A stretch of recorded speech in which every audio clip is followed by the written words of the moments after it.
मंचासीन समस्त वरिष्ठ व्यक्ति एवं मो सम्मुखें उपस्थित होता समस्त वरिष्ठ व्यक्ति मान प्रणाम जनाऊँ। सार उद्देश्य एक कविता लिखी कवितार शीर्षक जनाऊँ श्रद्धांजलि। जन्मी तुमे बिरीपटा ग्रामे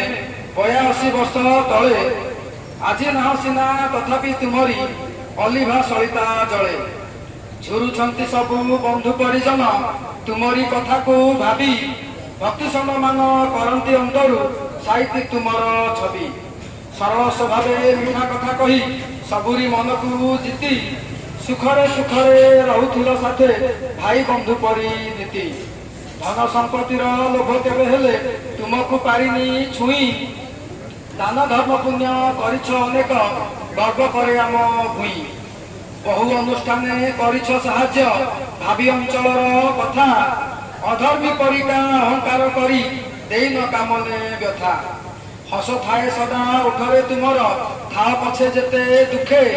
ठाकुर को डाक लोक माने सबु थांती बहुत सुखे देवता परिका पूजा पाओ आज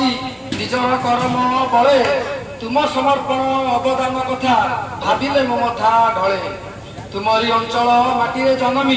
धन्य मु निजकू मणे गौरवे पहर छाती फुली जाए तुमे अद्वितीय जणे